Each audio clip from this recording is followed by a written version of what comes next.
اللہ کی نعمتوں میں سے ایک بڑی نعمت یہ رمضان المبارک کا مہینہ بھی ہے، جو بڑی تیزی کے ساتھ اپنے اختتام کی طرف رواں دوا ہے۔ یہ رمضان المبارک کا مہینہ جو ہمارے اوپر سایہ فگن ہے، یہ اللہ کی بہت بڑی نعمت ہے، اور یہ مہینہ پورا کا پورا سراپا ہمارے اور آپ کے لیے بھلائی، خیر و برکت جمع کرنے کا مہینہ ہے۔ اس مہینے کے اندر ہمارے پیارے نبی محمد عربی صلی اللہ علیہ وسلم نے ہمیں بہت سے کام کرنے کا حکم دیا ہے، تلقین کی ہے، ترغیب دلائی ہے۔ انہی کاموں میں سے ایک کام ہے انفاق فی سبیل اللہ۔ اس مہینے کے اندر اللہ کے راستے میں خرچ کرنا، صدقہ خیرات کرنا۔ یوں تو صدقہ خیرات کی اپنی جگہ بڑی اہمیت ہے، اور اس کا کرنے والا اللہ کی نظر میں بہت ہی محبوب پیارا بندہ ہے، لیکن جو بندہ اس مہینے کے اندر خصوصی طور پہ صدقہ خیرات اور زکوٰۃ وغیرہ کا اہتمام کرتا ہے، اللہ تعالیٰ اس بندے سے بہت محبت کرتا ہے، کیونکہ اس مہینے کے اندر ایک تو اللہ تعالیٰ ہر نیکی کا ثواب کئی گنا بڑھا چڑھا کے دیتا ہے، اور دوسری بات یہ ہے کہ اس مہینے کو خیر المواسات بھی کہا گیا ہے، خیر خواہی کرنے کا مہینہ کہا گیا ہے، اور خیر خواہی کرنے کا سب سے بہتر طریقہ کیا ہے؟ صدقہ خیرات ہے، مالی تعاون ہے، اپنے بھائیوں کی مدد کرنا ہے۔ تو میرے بھائی، اور یہی وجہ ہے اسی مہینے کی پیش نظر ہمارے بہت سے مسلمان بھائی جو صاحب نصاب ہے، جن کو اللہ نے مال دیا ہے، دولت دی ہے، طاقت دی ہے، اور جن کا مال نصاب تک پہنچ گیا، شریعت جو مقرر نصاب کیا ہے اس تک پہنچ جاتا ہے، تو اس مہینے کے اندر زکوٰۃ نکالنے کا اہتمام کرتے ہیں۔ وہ اس رمضان ہی کے اندر زکوٰۃ کا اہتمام کرتے ہیں۔ کیوں؟ ایک تو زکوٰۃ کی ادائیگی بھی ہو جائے گی، اور ساتھ ہی ساتھ اس مہینے کی جو خصوصی برکت ہے، اس مہینے کے اندر اللہ تعالیٰ جو کئی گنا ثواب بڑھا چڑھا کے دیتا ہے، اس سے مالا مال ہو جائے گا۔ تو میرے بھائی، جس طریقے سے شریعت میں نماز پڑھنے کا حکم ہے، حج کرنے کا حکم ہے، اور رمضان کے پورے مہینے کے روزہ رکھنے کا حکم ہے، اسی طریقے سے اللہ رب العالمین نے مسلمانوں کو زکوٰۃ نکالنے کا بھی حکم دیا ہے۔ زکوٰۃ نکالنا بھی اسلام کے ارکان میں سے ایک اہم رکن ہے، اور اگر کوئی مسلمان صاحب نصاب ہے، ان کے پاس اتنا مال ہے کہ اس پہ زکوٰۃ واجب ہو چکا ہے، فرض ہو چکا ہے، اور اگر وہ نہیں نکالتا ہے زکوٰۃ تو گنہگار ہوگا۔ اور یہی وجہ ہے کہ اللہ تعالیٰ نے قرآن حکیم کے اندر بے شمار جگہوں پہ جہاں نماز پڑھنے کا حکم دیا ہے، 5 وقتہ نماز قائم کرنے کا حکم دیا ہے، تلقین کی ہے، وہیں پہ ساتھ ہی ساتھ زکوٰۃ کی ادائیگی کو بھی حکم دیا ہے۔ کیا حکم دیا ہے؟ اقیموا الصلاۃ وآتوا الزکاۃ ولا تکونوا من المشرکین، اے لوگوں نماز قائم کرو اور زکوٰۃ ادا کرو اور مشرکوں میں سے مت ہو جاؤ۔ گویا یہ زکوٰۃ ادا کرنا مسلمانوں کا شیوا ہے، یہ زکوٰۃ کا نظام یہ مسلمانوں کے ساتھ خاص ہے۔ جس طریقے سے نماز مسلمانوں کی پہچان ہے، مسلمانوں کا شعار ہے، مسلمانوں کی شناخت ہے، اسی طریقے سے زکوٰۃ نکالنا یہ بھی مسلمانوں کی پہچان ہے۔ یہ زکوٰۃ کا نظام، زکوٰۃ کا معاملہ یہ صرف اللہ رب العالمین نے مسلمانوں کے ساتھ رکھا ہے، اور یہ زکوٰۃ نکالنے سے اللہ تعالیٰ اس مال کو پاک کر دیتا ہے، مال کے اندر آنے والی کمی کوتاہی کو دور کر دیتا ہے، اور زکوٰۃ نکالنے سے اللہ اس مال میں برکت دیتا ہے۔ اللہ فرماتا ہے یمحق اللہ الربا ویربی الصدقات، کہ اللہ تعالیٰ سود کو مٹاتا ہے، اور صدقہ کرنے کی وجہ سے مال میں اللہ اضافہ کرتا ہے، برکت ڈالتا ہے۔ تو میرے بھائی، زکوٰۃ نکالنے سے ایک تو آپ کا مال بڑھے گا، اور ساتھ ہی ساتھ یہ زکوٰۃ کیوں نکالا جاتا ہے؟ تاکہ آپ کے سماج کے، معاشرے کے، آپ کے ملنے جلنے والے جو غریب غربا لوگ ہیں، مساکین ہیں، فقراء ہیں، ان کی مدد کی جائے۔ جیسے اللہ نے کہا وفی اموالہم حق للسائل والمحروم، کہ لوگوں تمہارے مال کے اندر، مسلمانوں کے مال میں سائل کا بھی حق ہے، مانگنے والوں کا بھی حق ہے، اور ایسے ان لوگوں کا بھی حق ہے جو مال سے محروم کر دیے گئے ہیں، مال سے محروم کر دیے گئے ہیں۔ تو میرے بھائی یہ صدقہ اور زکوٰۃ دو قسم ہے، ایک ہے نفلی صدقہ، عام صدقہ خیرات جو ہم کرتے ہیں، اور ایک ہے واجب فرض زکوٰۃ، کہ جس میں نصاب کو مال پہنچ جائے تو سال میں زکوٰۃ نکالنا واجب ہوتا ہے، واجب ہوتا ہے، اور اسلام کے ارکان میں سے ایک اہم رکن ہے۔ جس طریقے سے نماز کا انکار کرنے والا، روزے کا انکار کرنے والا، حج کا انکار کرنے والا، کلمہ کا انکار کرنے والا اسلام کے دائرے سے خارج ہو جاتا ہے، اسی طریقے سے کوئی انسان زکوٰۃ کا انکار کر دیتا ہے، زکوٰۃ کا منکر ہے، زکوٰۃ کو واجب نہیں سمجھتا ہے، تو وہ انسان بھی اسلام کے دائرے سے خارج ہو جاتا ہے۔ اور اسی وجہ سے اللہ تعالیٰ نے اپنے نبی کو حکم دیا، خذ من اموالہم صدقۃ تطہرہم وتزکیہم بہا وصلی علیہم ان صلاتک سکن لہم۔ اے نبی کریم صلی اللہ علیہ وسلم، آپ لوگوں سے ان کے مال کا زکوٰۃ وصول کریں، زکوٰۃ لائیں۔ کیوں؟ زکوٰۃ کا مقصد کیا ہے؟ اللہ نے اس آیت کے اندر زکوٰۃ نکالنے کا مقصد بیان کیا ہے۔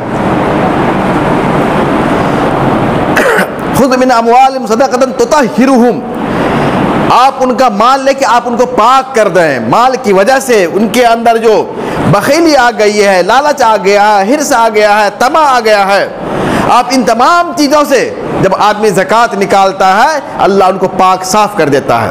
تو اللہ تعالیٰ کہہ رہا ہے اپنے نبی کو کہ اے نبی آپ ان سے زکوٰۃ لیں اور ان کو پاک صاف کریں، وَتُزَكِّيهِمْ بِهَا، اور ان کا تزکیہ کریں، ان کے اندر سے تمام طرح غلاظتوں کو، تمام طرح کی خرابیوں کو نکال کے صاف ستھرا کر دیں، اور کیا کریں؟ وَصَلِّ عَلَيْهِمْ، اور اے نبی ان کے حق میں دعا کریں۔ جو زکوٰۃ نکالتے ہیں اپنے مال کے اندر، زکوٰۃ کو ادا کرتے ہیں، اے نبی آپ ان کے حق میں دعا کریں،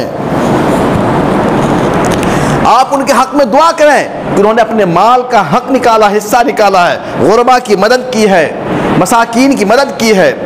ان صلاتک سکن لہم، کیونکہ آپ کا دعا کرنا، آپ کے ان کے حق میں مغفرت کی دعا کرنا، رحمت دعا کرنا ان کے لیے باعث اطمینان ہے، سکون کی چیز ہے۔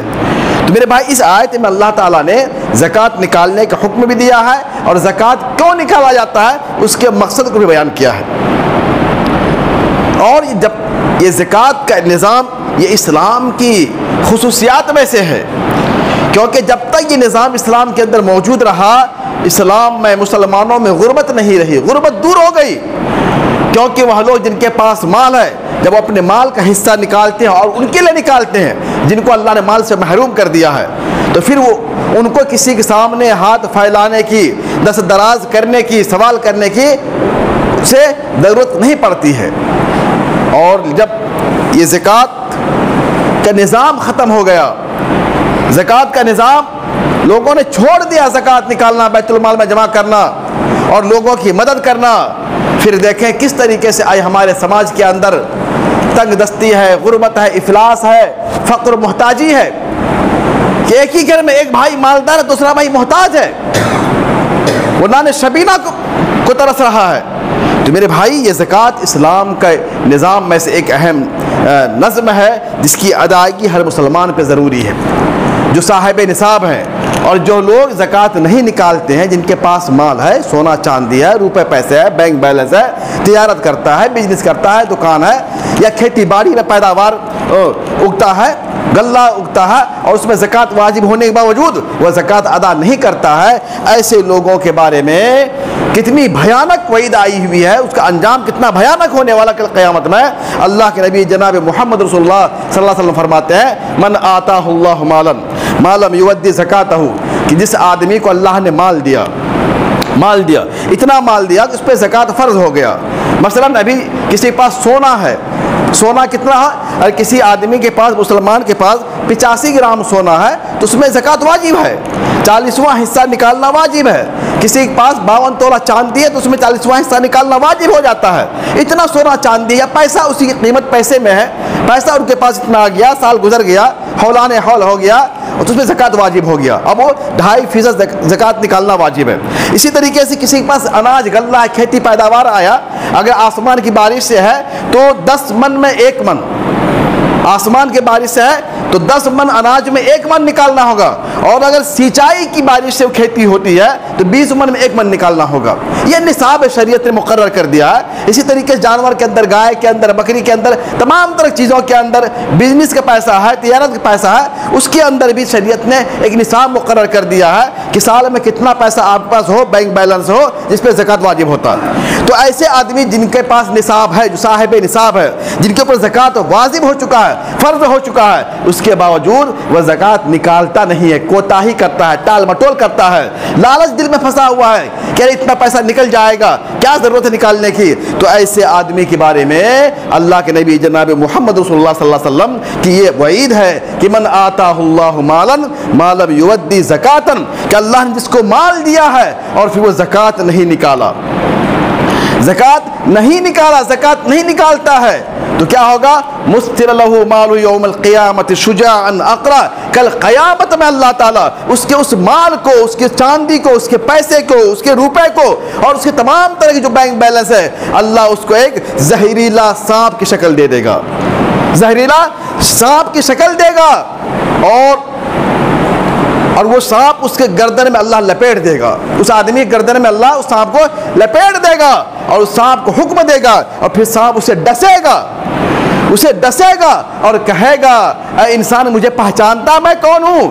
میں تیرا وہ بینک بیلنس ہوں جو تو چھپا چھپا کے رکھتا تھا، تیرا سونا چاندی ہوں جو تو لوگوں کی نظروں سے چھپا کے لاکر میں رکھتا تھا اور اللہ کے راستے میں نکالتا نہیں تھا، زکوٰۃ ادا نہیں کرتا تھا، آج میں تیرا وہی مال ہوں، تیرا وہی پیسہ ہوں، تیرا وہی روپے ہوں، تیرا وہی سونا چاندی ہوں، اور تیری وہی جائیداد ہوں، بینک بیلنس ہوں۔ آج دیکھو مجھے، انا کنزک انا مالک، میں تمہارا وہی سونا چاندی ہوں۔ وہ سانپ اسے ڈسے گا، کاٹے گا، زہریلا سانپ، اور اسے کہے گا۔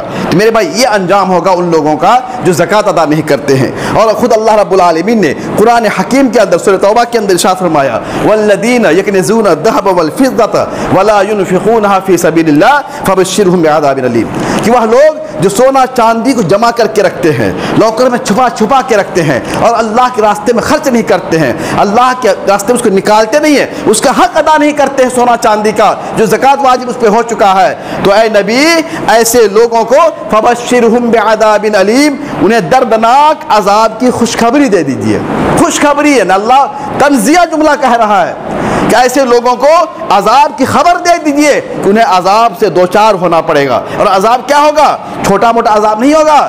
اللہ فرماتا ہے یوم یحمى علیہا فی نار جہنم، کہ کل قیامت میں ان کے سونے چاندی کے پیسے کو جہنم کی آگ میں تپایا جائے گا، گرم کیا جائے گا، فتقوی بہا جباہہم وجہورہم وذنوبہم، اور اس پیسے کے ذریعے سے اس مال کو آگ میں تپا کر کے اس کے پیشانی کو، اس کے پہلو کو اور اس کے پیٹھ کو داغا جائے گا، اسی سے داغے گا، اور اللہ تعالیٰ کہے گا یہ تمہارا وہی مال ہے جو تم دنیا میں چھپا چھپا کے رکھتے تھے۔ تو میرے بھائی یہ ان لوگوں کا انجام ہے جو زکوٰۃ نہیں نکالتے ہیں، جو زکوٰۃ نہیں نکال، اللہ نے مال دیا ہے، یہ مال ہمارا آپ کا نہیں ہے، یہ اللہ کی طرف سے امانت ہے، اللہ کی نعمت ہے، اللہ جب دیا ہے آپ خود بھی کھائیں، اور اس پہ جو حق واجب ہو چکا ہے زکوٰۃ کی شکل میں اس کو بھی نکالیں۔ یہ تو ہو گیا واجب زکوٰۃ کی بات جو نکالنا ہر صورت میں ضروری ہے، اور کوئی مسلمان اگر نہیں نکالتا ہے، اس کا انکار کرتا ہے تو اسلام سے خارج ہو جائے گا۔ اللہ کے نبی کے بعد حضرت ابو بکر رضی اللہ تعالی عنہ خلیفہ بنتے ہیں۔ جیسے خلیفہ وہ بنے، ایک قبیلہ تھا عرب کے اندر، مدینہ میں انہوں نے زکوٰۃ دینے سے انکار کر دیا، کہا نہیں یہ زکوٰۃ اللہ کے نبی کے زمانے تک تھا، اب چونکہ اللہ نبی کے انتقال ہو چکا ہے اس لیے اب زکوٰۃ دینا ضروری نہیں ہے۔ جب یہ خبر حضرت ابو بکر کو پہنچی جو خلیفہ وقت تھے، امیر المومنین تھے، تو ابو بکر رضی اللہ تعالیٰ عنہ نے صحابہ کو بلایا، مشورہ کیا اور کہا کہ ان کے خلاف جنگ کرنا ہے، ہمیں جہاد کرنا ہے، ان کے خلاف لڑائی لڑنی ہے۔ حضرت عمر رضی اللہ تعالیٰ عنہ وہیں موجود تھے. انہوں نے کہا کہ اے امیر المومنین، اے خلیفۃ المسلمین، آپ ایسے لوگوں سے جہاد کریں گے جو کلمہ لا الہ الا اللہ پڑھتا، جو نماز پڑھتا ہے، صرف زکوٰۃ نہ دینے کی بنا پر؟ تو ابو بکر رضی اللہ تعالیٰ نے کیا جواب دیا تھا؟ انہوں نے کہا تھا واللہ لو منعوا اقالا یودونہ الی رسول اللہ صلی اللہ علیہ وسلم لقاتلتہم علی منعہ. صحیح بخاری روایت ہے کہ اللہ کی قسم، اگر وہ ان لوگوں نے اونٹ کی اس رسی کو بھی دینے سے روک لیا زکوٰۃ کے اندر جو اللہ نبی کے زمانے میں بھیجتے تھے مدینہ کے اندر، اگر آپ اس کے دینے سے وہ انکار کرتے ہیں تو میں ان سے ضرور اس بات پہ جہاد کروں گا، ان سے جہاد کروں گا. یہ تھا خلیفۃ المسلمین کا عزم ان لوگوں کے خلاف جو مانعین زکوٰۃ تھے، جنہوں نے زکوٰۃ کا انکار کر دیا تھا، جو زکوٰۃ دینے سے اپنے آپ کو روک لیا تھا. تو ابو بکر رضی اللہ تعالیٰ عنہ نے ان کے خلاف اعلان جنگ کر دیا، اعلان جہاد کر دیا. تو میرے بھائی یہ زکوٰۃ یہ اسلام کا رکن ہے، بڑا رکن ہے، اس لیے اس پہ ایمان لانا اور اس کو ادا کرنا اور اس کو کیا کہتے ہیں اس کے حق تک پہنچانا یہ ضروری ہے. یہ تو زکوٰۃ واجب ہو گیا. اس کے علاوہ اللہ تعالیٰ نے قرآن حکیم کے اندر نفلی صدقہ کا تذکرہ بے شمار جگہوں پہ کیا ہے، مسلمانوں کو ابھارا ہے کہ دیکھو ہمیں تمہیں جو مال دیا ہے، جو دولت دیا ہے، یہ ہماری طرف سے امانت تمہیں ملی ہے، ان کو خود بھی کھاؤ، اپنے بال بچوں کو کھلاؤ، اور جو غربا مساکین جو تمہارے سماج کے اندر، تمہارے معاشرے کے اندر، تمہارے علاقے میں ان کا بھی حق ادا کرو، ان کا بھی خیال رکھو. چنانچہ قرآن میں کہا للسائل والمحروم وفی اموالہم حق للسائل والمحروم، کہ لوگوں تمہارے مال میں مانگنے والے کا بھی حق ہے، غریب غربا کا بھی حق ہے، ان کا بھی خیال رکھو. اور ایسے لوگ جو اللہ کے راستے اپنے مال کو خرچ کرتے ہیں، مال کو لٹاتے ہیں، دوسرے کی مدد کرتے ہیں، ایسے لوگ اللہ نے تعریف کی ہے بے شمار. جو اللہ نے تعریف کی ہے کہ ایسے لوگ کل قیامت میں اللہ کے سائے میں ہوں گے، اللہ کے سائے میں ہوں گے جب کوئی سایہ نہ ہوگا. میدان محشر میں دہشت کا عالم ہوگا، وحشتناک عالم ہوگا، سورج بالکل نیچے آ جائے گا، زمین تپ رہی ہوگی، کہیں کوئی سایہ نہ ہوگا. ایسے موقع سے اللہ جن لوگوں کو اپنے سائے میں جگہ دے گا ان میں سے ایک وہ آدمی ہوگا وَرَجُلٌ تَصَدَّقَ صَدَقَةً فَأَخْفَاهَا حَتَّى لَا تَعْلَمَ شِمَالُهُ مَا يُنْفِقُ يَمِينُهُ. کہ اللہ اس سائے میں ایسے آدمی کو جگہ دے گا کہ جنہوں نے دنیا میں صدقہ کیا، لوگوں پہ خرچ کیا، اپنا مال لٹایا، اور پوشیدہ طور پہ چپکے ریاکاری کے لیے نہیں، دکھاوے کے لیے نہیں، نام نامی کے لیے نہیں، بلکہ اللہ کو راضی کرنے کے لیے، اور اس طریقے سے چھپایا کہ اس کا بایاں ہاتھ نہیں جان سکا کہ دائیں ہاتھ نے کیا خرچ کیا ہے. یہ ان لوگوں کی تعریف ہے جو اللہ کے راستے پر مال کو خرچ کرتے ہیں. اور یہی نہیں بلکہ اللہ فرماتا ہے الذین ينفقون اموالهم باللیل والنہار سرا وعلانیۃ فلہم اجرہم عند ربہم ولا خوف علیہم ولا هم يحزنون. کہ جو لوگ اپنے مال کو خرچ کرتے ہیں دن و رات میں، اعلانیہ طور پہ بھی، چپکے بھی، یہی وہ لوگ ہیں جن کو کل قیامت میں ان کے اوپر کوئی خوف نہیں ہوگا، کوئی ڈر نہیں ہوگا، انہیں کوئی پریشانی لاحق نہیں ہوگی، اور ان کے لیے اللہ کے پاس بڑا اجر ہے. تو میرے بھائی یہ رمضان کا آخری عشرہ گزر رہا ہے، اس لیے جن بھائیوں نے زکوٰۃ ادا نہیں کیا ہے، اگر زکوٰۃ وہ نکالتے رمضان کے اندر تو اللہ کے لیے اپنے مال کا زکوٰۃ نکالیں، اپنے مال کو پاک کریں، ورنہ آپ کا مال کیا ہوگا؟ زکوٰۃ نہ نکالنے سے مال ناپاک رہ جائے گا اور وہ روزی آپ کے لیے حلال نہیں ہوگی. اور اسی طریقے سے جن کے پاس زکوٰۃ نہیں ہے، جو صاحب نصاب نہیں ہے، تو وہ بھی کم سے کم اپنے مال میں سے جو بھی ہو سکے صدقہ خیرات کریں. اس رمضان مہینے کے اندر غریبوں کے اندر، غربا کے اندر، مساکین کے اندر اپنے مال کو خرچ کریں تاکہ اس رمضان کی فیوز سے، برکات سے اور اس کی نیکیوں سے اپنے آپ کو مالا مال کر سکیں. ایک تو اہم چیز ہوگی. دوسری چیز بیان کرنی ہے وہ یہ ہے کہ جیسے آج یہ رمضان کا آخری جمعہ ہے، رمضان کی آخری جمعہ ہے، ہمارے سماج معاشرے کے اندر ایک لوگوں میں عقیدہ پھیلا ہوا ہے الوداع جمعہ کے تعلق سے، الوداع جمعہ، اور اس کے لیے لوگ بڑی زور و شور تیاری کرتے ہیں. بلکہ ایسے بہت سے لوگ، نوجوان اور یا بوڑھے جو بھی ہوتے ہیں، جو روزہ نہیں رکھتے ہیں رمضان کے اندر، ہیلا بہانہ کرتے ہیں، پیٹ میں درد ہے، یہ ہے، طبیعت وہ ہے، روزہ نہیں رکھیں گے، نہ قرآن پڑھیں گے، نہ تلاوت کریں گے، نہ کبھی تراویح کی نماز میں شامل ہوں گے. لیکن یہ اس جمعہ کے لیے الوداع جمعہ کے نام سے اور نیا کرتا سلا کر کے اور عطر لگا کر کے 12 بجے مسجد پہنچ جائیں گے. کیوں؟ ان کا عقیدہ ہے کہ اس جمعہ میں جو شامل ہو گیا نا ان کا بیڑا پار ہے. ان کا بیڑا کیا ہے؟ پار. پورے رمضان خلاصہ یہی جمعہ ہے، اس جمعہ کو پڑھ لو، باقی کچھ بھی نہ کرو تو معاملہ کیا حل ہو جائے گا. تو میرے بھائی یہ ایک رسم ہے، یہ کیا ہے؟ رسم ہے. شریعت میں اس تعلق سے کوئی حدیث موجود نہیں، کوئی بات موجود نہیں ہے، بلکہ علماء کا فتویٰ ہے کہ جو لوگ اس طریقے سے اس جمعہ کا اہتمام کرتے ہیں وہ بدعت کرتے ہیں.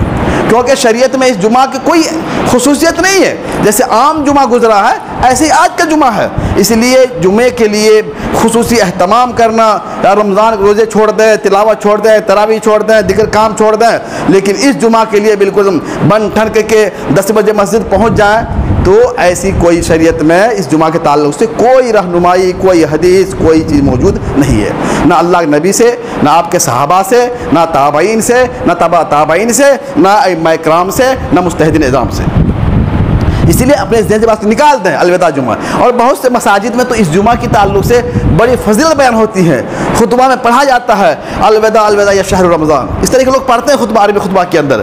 تو میرے بھائی یہ خوشی نہیں، رمضان جدا ہو رہا ہے، اس پہ ہمیں غم کرنا چاہیے، کتنا بابرکت مہینہ اتنی تیزی سے گزر رہا ہے، پھر اگلا رمضان ہمیں نصیب ہوگا کہ نہیں ہوگا۔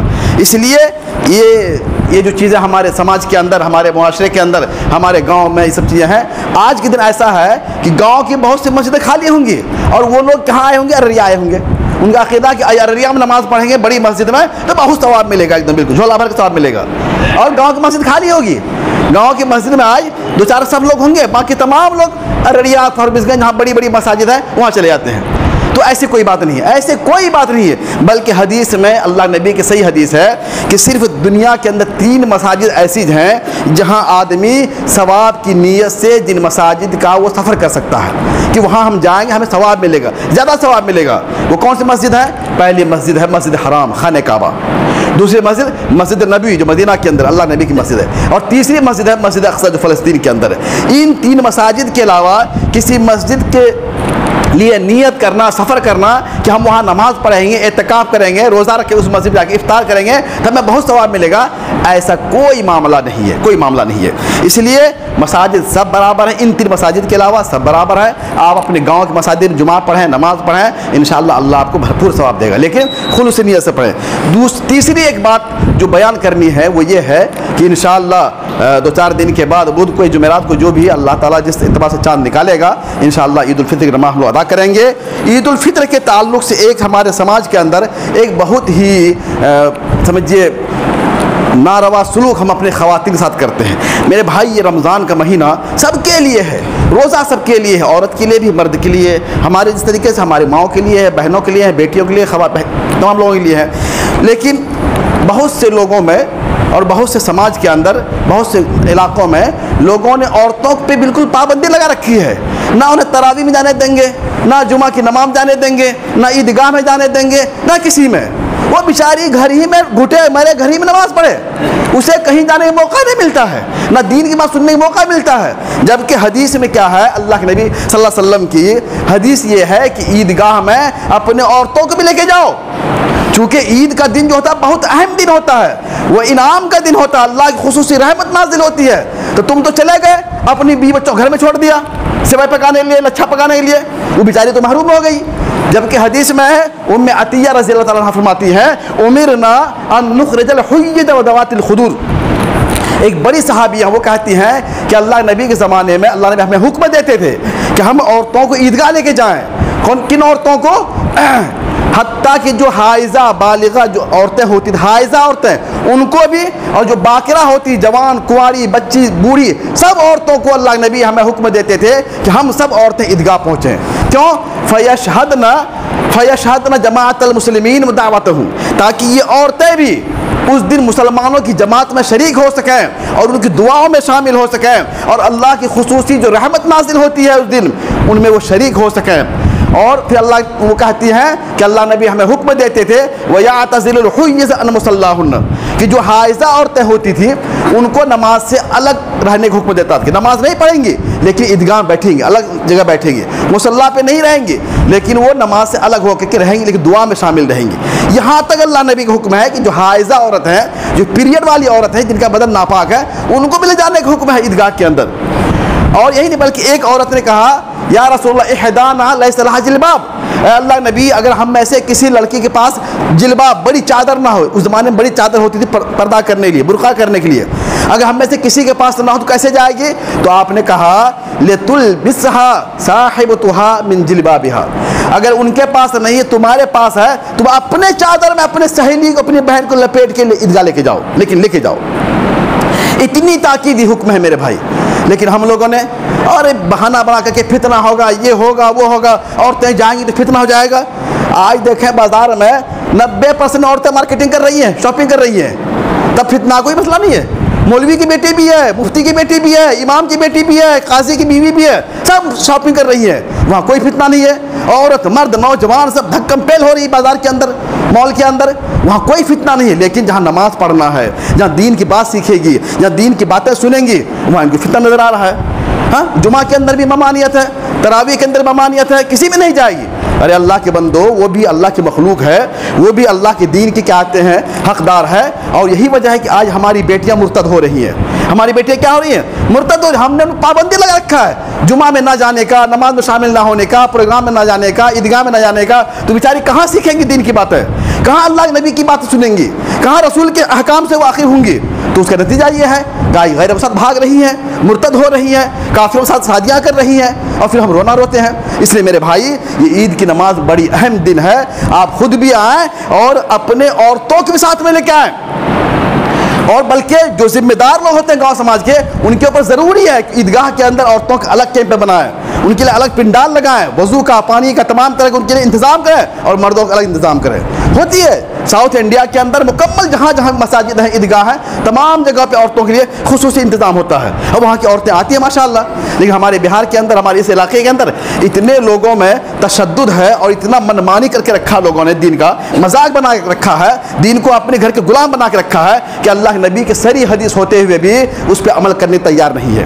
اپنی انا کے لیے، اپنی انا کی خاطر. اللہ سب کو ہدایت دے، اللہ سب کو ہدایت دے. اللہ تعالیٰ سے دعا ہے کہ ہم تمام لوگوں کو سنت رسول پہ عمل کرنے توفیق عطا فرمائے. اللہ ہم جب تک زندہ رہیں احادیث رسول پہ عمل کرتے ہوئے رہیں. اللہ رمضان کے جو ایام بچے ہوئے ہیں، اللہ ان ایام کو صحیح طور پہ عبادت میں گزارنے کی، تلاوت میں، تسبیح و تحلیل میں، نفل میں، تراویح میں، اللہ صحیح طور پہ ان ایام کو اور ان ایام کی راتوں کو صحیح طور پہ گزارنے کی توفیق عطا فرمائے.